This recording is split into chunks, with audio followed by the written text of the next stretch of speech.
plus même chose, nous allons regarder, étudier le bouton d'or. Alors, nous allons commencer toute une série de cours où nous allons étudier différents types de plantes.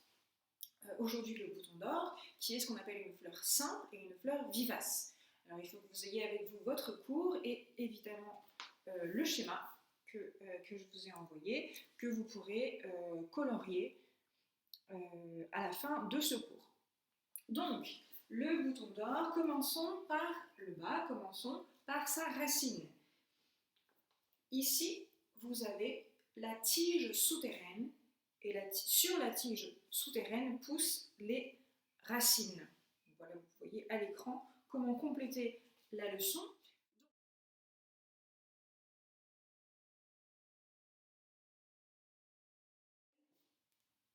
Cette tige souterraine est très importante parce que c'est à cause d'elle, grâce à elle, que le bouton d'or est une fleur vivace. Vivace, c'est-à-dire qui se renouvelle plusieurs années de suite. Alors évidemment pas éternellement, mais au lieu d'être une plante annuelle, on l'avait vu avec le pied de pois, le pois, la graine, les cotylédons, ça pousse, etc., ça fleurit, le fruit et la gousse, etc.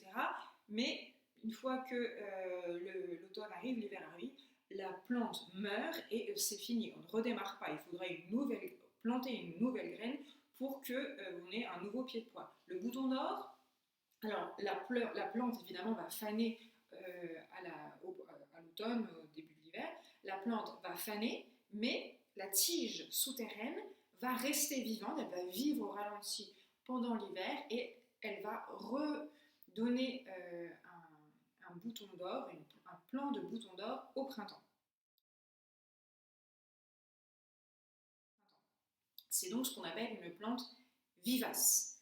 Donc vous avez la tige souterraine, ensuite vous avez la feuille, remarquez la feuille du bouton d'or qui a un limbe particulièrement découpé. Donc ici, souvenez-vous comment on nomme la tige. Alors, la tige, c'est pas ça, la tige c'est ici, mais cette petite partie s'appelle le pétiole.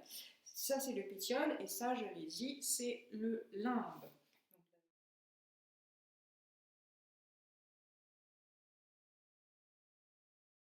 Ça, c'est le bouton d'or, le plan de bouton d'or en entier.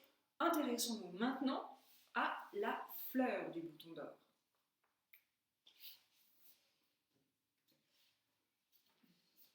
Alors, ici, en vert, vous avez ce qu'on appelle le calice. Alors, vous connaissez le calice à la messe, qui a la forme d'une coupe. D'ailleurs, en anglais, pour dire un bouton d'or, on dit buttercup, une coupe de beurre, parce que ça a la couleur jaune du beurre. Donc là, c'est la coupe, le calice. Le calice formé par 5 sépales. Les sépales, alors, on les retrouve aussi ici. Ce sont ces espèces de languettes vertes qui soutiennent la fleur.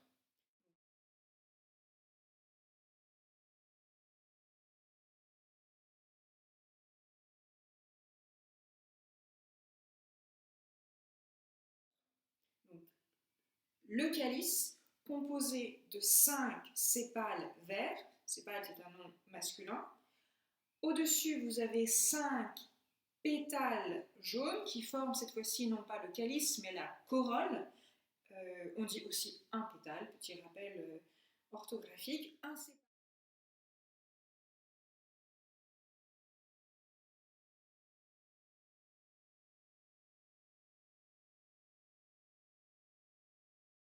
Pétales. À l'intérieur, vous avez diverses choses. Alors, vous avez euh, plein de petites étamines.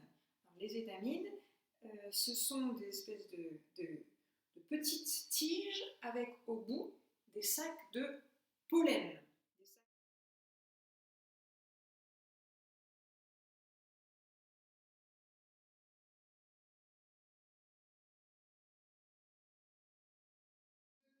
Ça contient ce qui peut l'ingrédient nécessaire pour transformer la fleur en fruit.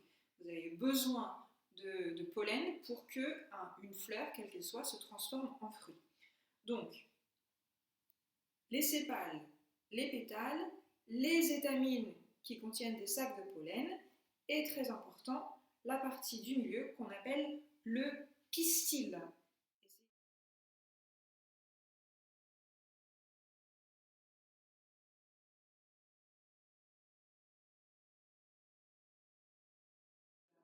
Et c'est lorsque le pollen se dépose sur le pistil, cette rencontre forme le fruit. Donc, petit à petit, les pétales vont tomber et le pistil va continuer à se développer et à se transformer en fruit, que l'on représente ici.